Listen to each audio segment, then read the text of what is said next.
Assalamualaikum warahmatullahi wabarakatuh. Pertemuan ke-6 mata kuliah Mobile Computing. Di sini kita akan membahas tentang faktor-faktor apa saja sih yang dapat mendorong terjadinya pengembangan pada bidang mobile computing.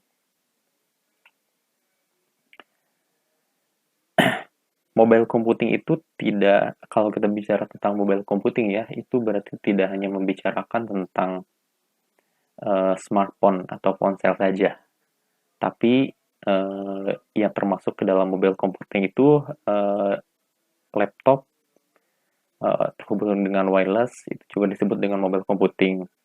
Kemudian smartphone, ponsel, itu sudah pasti itu termasuk ke dalam mobile computing. Kemudian wearable komputer atau seperti smartwatch atau peralatan-peralatan yang biasa kita gunakan sehari-hari yang menggunakan teknologi komputer. Nah, itu juga bisa dikatakan sebagai mobile computing. Kemudian PDA, itu juga sudah dikatakan sebagai mobile computing. Berarti kalau kita membicarakan tentang mobile computing, faktor apa saja yang dapat mendorong pengembangan mobile computing, berarti kita tidak hanya berbicara tentang komunikasi saja, tapi tentang teknologi yang dapat mendukung proses aktivitas dari manusia, gitu. Nah, di sini sendiri ya, sebuah mobile computing adalah sebuah komputer yang bergerak, artinya kemampuan teknologi untuk menghadapi perpindahan atau pergerakan manusia dalam pemanfaatan komputer secara praktis. Di sini juga dikatakan bahwa pemanfaatan komputer secara praktis dalam menghandle gitu ya, dalam menghadapi perpindahan atau pergerakan manusia. Contoh mobile computing yang bisa kita mungkin pernah kita lihat gitu ya, dalam James Bond biasanya, dalam film James Bond biasanya dia suka menggunakan alat-alat teknologi yang canggih gitu ya dalam melakukan spying-nya. Yang sering digunakan diantaranya kayak jam tangan gitu kan. Kalau sekarang di dunia nyata sering kita lihat smartwatch gitu ya. Sekarang kan jam tangan bisa buat telepon. Lalu orang yang suka sepedahan gitu kan atau suka lari itu ada perangkat yang bisa mengukur seperti detak jantung, jarak tempuh, kecepatan. Nah, itu juga bisa dikatakan sebagai mobile computing. Atau selain itu kayak wearable komputer dalam filmnya Jackie Chan yang Tuxedo. Nah, Tuxedo itu kan bisa bisa bergerak atau bisa melakukan perintah sesuai dengan instruksi yang dikehendaki oleh yang menggunakan tuxedo tersebut gitu, kayak dalam film Jackie Chan kayak gitu kan. Dia bisa memilih misalkan gaya bertarungnya pengen seperti apa, dia tinggal dipilih, nanti si tuxedo itu yang dapat menyesuaikan dengan pergerakan tubuh kita dan juga database yang sudah diinputkan ke dalam tuxedo-nya tersebut.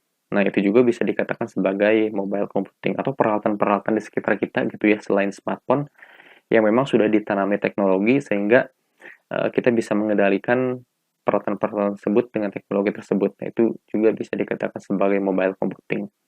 Jadi pemanfaatan teknologi komputer secara praktis untuk menghadapi mobilitas dari manusia. Di mana sistem yang terdistribusi dengan jaringan untuk berkomunikasi antara mesin yang berbeda dan komunikasi nirkabel diperlukan untuk mobilitas perangkat yang saling berkomunikasi sehingga memungkinkan orang untuk mengakses layanan jaringan di mana saja dan kapan saja. Awal mula kenapa mobile computing itu ada atau teknologi ataupun segala jenis alat bantu gitu ya yang bisa kita gunakan saat ini itu bermula dari masalah-masalah yang muncul. Masalah yang muncul itu dari apa ya? Dari pergerakan kita gitu, dari kebutuhan manusia. Karena semakin hari, semakin zaman meningkat, kebutuhan manusia itu semakin tinggi juga, semakin meningkat juga gitu ya untuk kebutuhannya. Misalnya dalam saat teman-teman kuliah gitu kan. Kuliah teman-teman kalau mungkin dulu waktu zaman orang tua kita itu kan tidak menggunakan buku, kemudian ballpoint gitu kan. Untuk sekolah mereka menggunakan seperti eh, alat tulis kayak bukan whiteboard, tapi kayak papan yang nggak bisa, di mana si papan itu cuma satu gitu. Jadi kalau misalkan berganti mata pelajaran itu harus dihapus lagi yang selanjutnya untuk mencatat selanjutnya gitu. Dulu kan kayak gitu. Kemudian zaman zaman saya dulu SD ya udah menggunakan buku gitu ya, udah menggunakan buku. Kemudian kalau matematika kita menggunakan yang namanya apa ya buat ngitung-hitungan itu. Saya lupa namanya. Nah, sekarang mungkin waktu zaman kalian ya masih menggunakan buku juga sama gitu ya. Mungkin cuman sekarang sudah lebih canggih lagi gitu.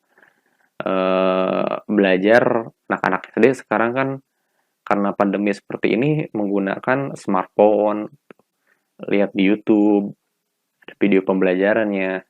Kan dalam dunia pendidikan juga semakin kesini semakin berkembang teknologi untuk mendukung proses belajar mengajar siswa juga seperti itu. Nah, teknologi juga, mobile computing juga muncul dari permasalahan-permasalahan seperti itu. Para peneliti mereka mulai memikirkan bagaimana caranya supaya mobilitas manusia ini bisa bisa terus terpenuhi gitu. Dari mulai pekerjaan, karena kan manusia tidak mungkin terus-terusan berada di satu tempat yang sama dengan orang-orang yang sama sedangkan kegiatannya berbeda-beda gitu. Maka harus ada sebuah alat komunikasi yang bisa menghadapi mobilitas itu. Salah satunya muncullah yang dinamakan dengan smartphone. Nah, sekarang kan dengan smartphone orang bisa ngapain aja gitu ya. Bisa teleponan, WhatsAppan, kemudian bisa bisa kirim email, bisa nulis dokumen, dan lain sebagainya gitu, hanya menggunakan smartphone saja. Bahkan rapat pun sekarang kan bisa menggunakan video conference yang bisa diunduh menggunakan smartphone. Nah, itu adalah kecanggihan atau teknologi-teknologi yang muncul akibat dari kebutuhan manusia, sehingga pengembangan faktor-faktor tersebutlah yang menyebabkan tumbuhnya teknologi sehingga menjadi seperti sekarang gitu. Nah, dari karakteristik yang dimiliki oleh infrastruktur mobile computing di atas, maka ada 5 atribut nilai tambah yang mendorong pengembangan dari mobile computing. Yang pertama ada ubiquity. Ubiquity mengacu pada atribut yang tersedia pada setiap lokasi pada waktu tertentu. Sebuah ponsel pintar atau PDA menawarkan ubiquity, yaitu dapat memenuhi kebutuhan baik untuk informasi real time dan komunikasi tergantung pada lokasi pengguna. Ubiquity itu apa? Ubiquity ini bisa disebut sebagai hmm, apa ya? Keterhubungan mungkin ya. Contohnya gini deh. Eh, contohnya misalnya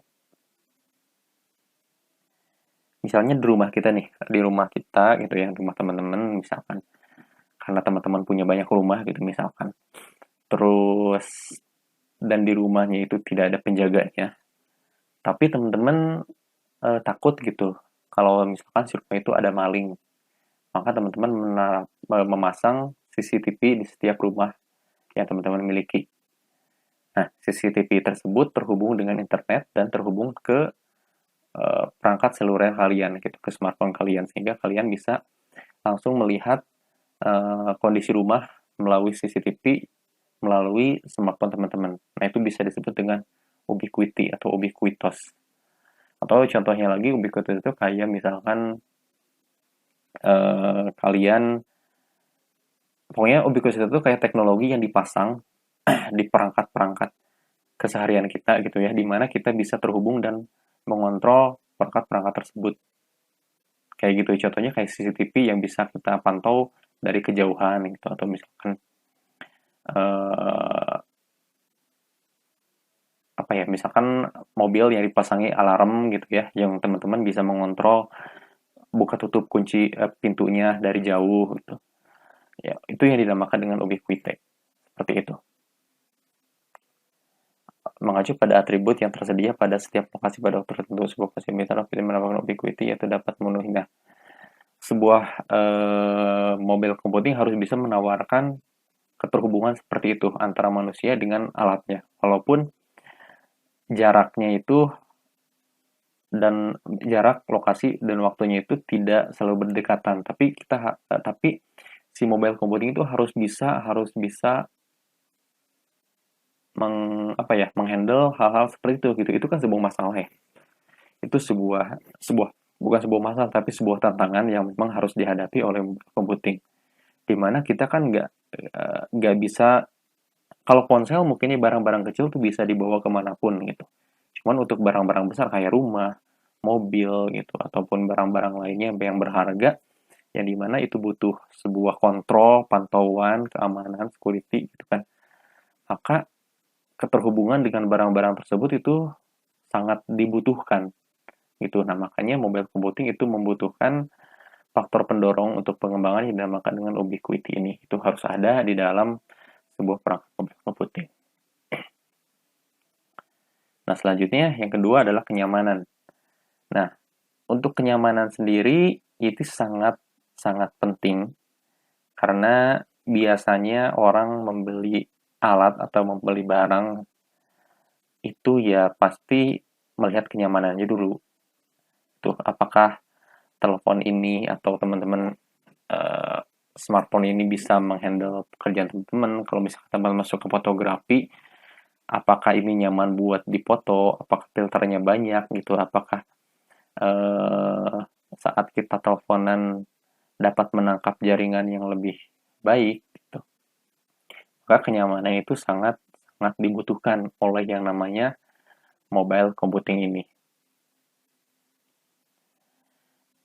Tapi untuk mobile computing kan tidak hanya perangkatnya saja gitu kan, tidak hanya perangkat saja yang memang dibutuhkan, tapi sebenarnya ini berkesinambungan atau berhubungan dengan perangkat-perangkat lainnya juga.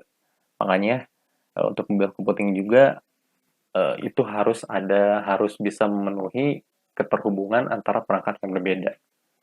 Nah, maka di dalam sebuah teknologi itu ada yang dinamakan dengan standarisasi. Standarisasi itu apa? Standarisasi itu adalah sebuah standar yang memang sudah ditetapkan oleh para para pakar gitu ya, para pembisnis, pakar dan sebagainya untuk membuat standar dari sebuah teknologi. Kenapa harus ada standar? Karena itu sebagai acuan bagi para pembuat teknologi tersebut. Nah, kalau tidak adanya acuan tersebut, maka ya mereka akan bekerja masing-masing gitu. Jadi misalkan teman-teman punya handphone, yang satu Apple, yang satu Android gitu kan.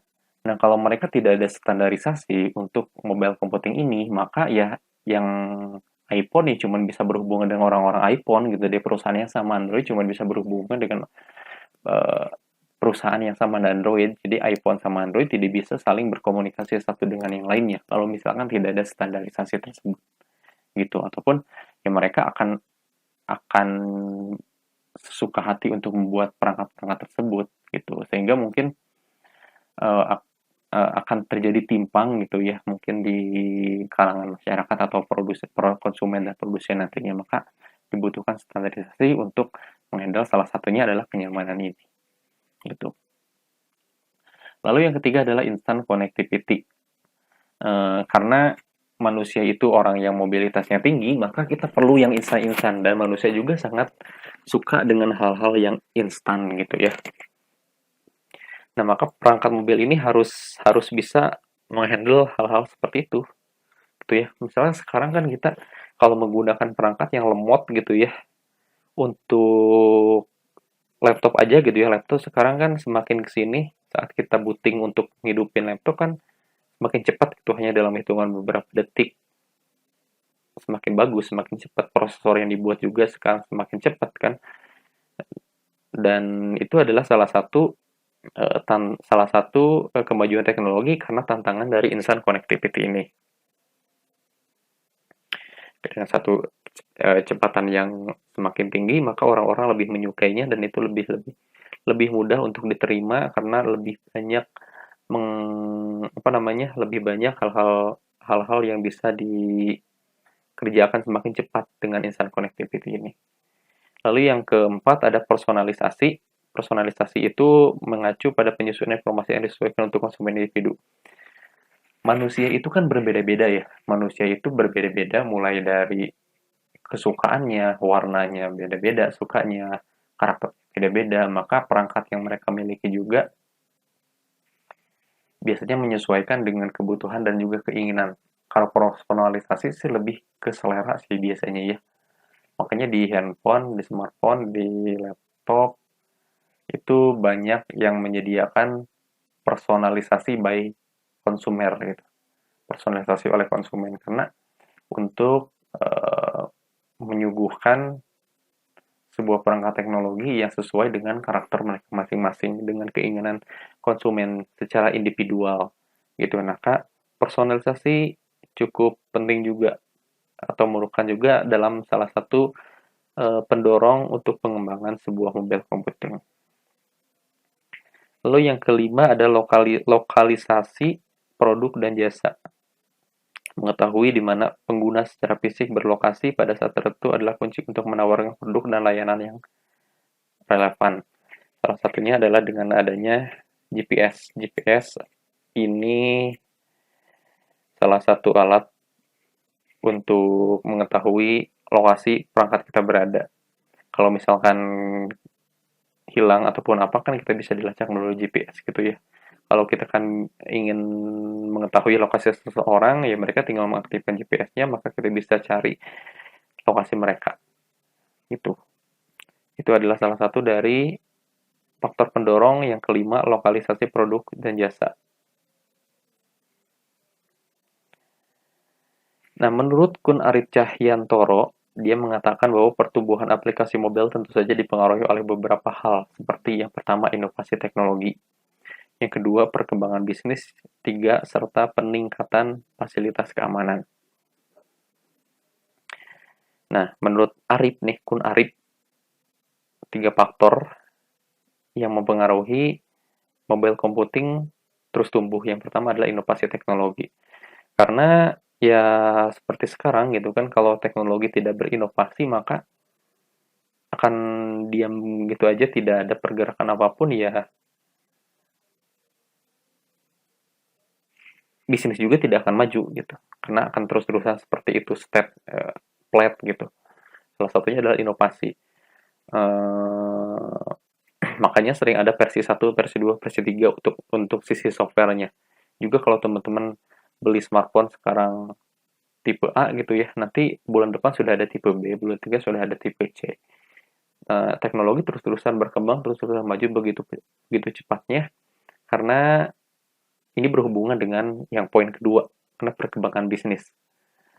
Pemilik teknologi itu kan terus-terusan bersaing satu dengan yang lainnya gitu kan. Nah, mereka ingin supaya bisnisnya terus laku gitu ya, bisnisnya terus tumbuh, maka mereka harus bisa berinovasi untuk bisa bersaing dalam dunia bisnis tersebut.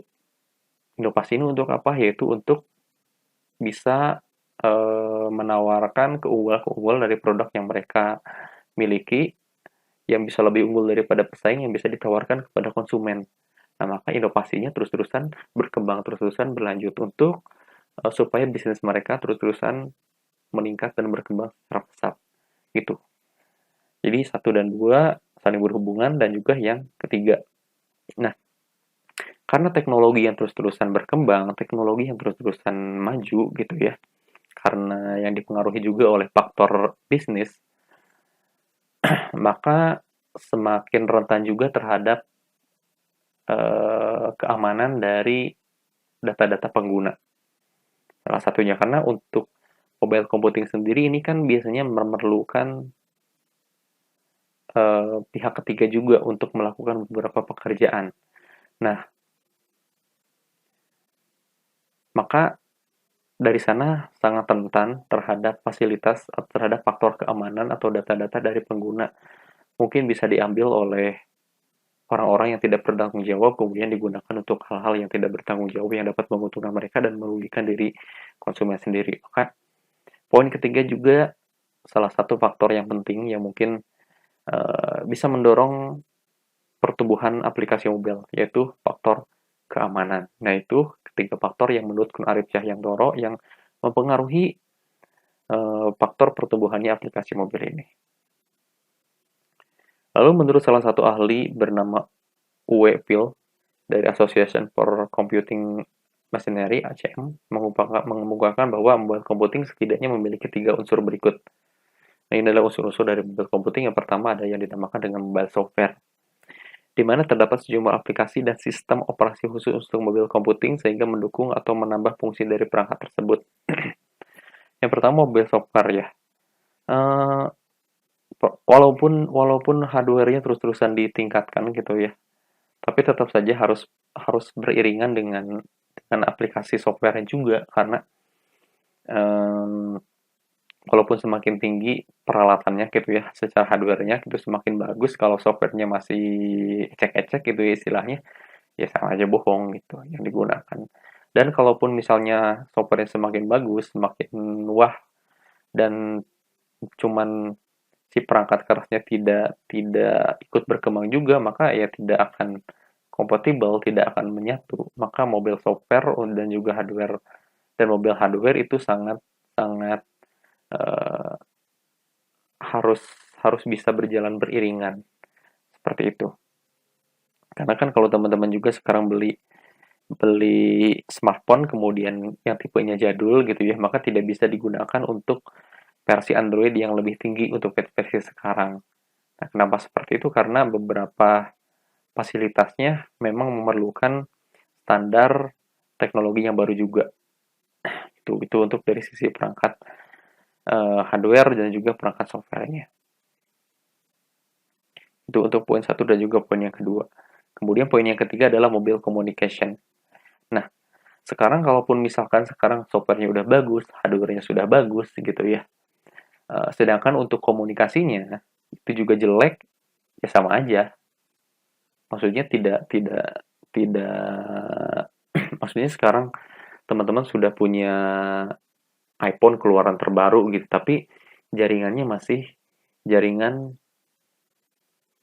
2G gitu misalkan, masih EDGE, GPRS, maka ya sama aja bohong gitu ya. Smartphone yang dimiliki cuman cuman berguna untuk diri sendiri saja itu digunakannya, ya kan, karena mobile communication-nya sangat jelek. Maka ketiga faktor ini, mulai dari software, hardware, juga mobile communication harus sama-sama bagus juga untuk bisa menggunakan atau memaksimalkan dari fasilitas yang ada pada mobile computing ini. Gitu. Ini menurut si Webfield yang tadi ya dari Asosiasi Mesin Komputer gitu. Nah, ini itu merupakan beberapa faktor pendorong yang dapat bertumbuhnya aplikasi atau mobile computing ini. Yang pertama tadi ada ubiquity, kemudian ubiquity ini adalah keterhubungan, di mana si konsumen atau orang yang menggunakan teknologi ini harus bisa terhubung dengan beberapa perangkat walaupun jaraknya jauh gitu kan. Yang kedua adalah kenyamanan, harus bisa nyaman digunakannya gitu ya, harus kecepatannya juga harus sesuai dengan pekerjaan yang dibutuhkan gitu. Karena kemudian yang ketiga adalah instant connectivity, kecepatan juga salah satu yang mempengaruhi dari satu connectivity ini. Yang keempat adalah personalisasi, harus bisa disesuaikan dengan karakter dari penggunanya juga melalui personalisasi ini. Yang kelima adalah lokalisasi produk dan jasa. Lalu menurut Arif Cahyantoro tadi ada 3 faktor mendukung pertumbuhan aplikasi mobil. Yang pertama ada inovasi teknologi, yang kedua perkembangan bisnis, dan yang ketiga adalah peningkatan fasilitas keamanan. Dan ini adalah unsur mobile computing menurut Webfield dari ACM. Yang pertama ada mobile software, kemudian mobile hardware, dan juga mobile komunikasi. Itu adalah beberapa faktor yang mendukung perkembangan dari mobile computing ini. Ini adalah pertemuan ke-6 tentang mobile computing. Silakan teman-teman bisa dicari referensi-referensi yang lain tentang mobile computing ini gitu ya, dari beberapa sumber-sumber yang ada, dan terus-terusan digali untuk pengetahuan tentang mobile computing ini. Dan terima kasih. Wassalamualaikum warahmatullahi wabarakatuh.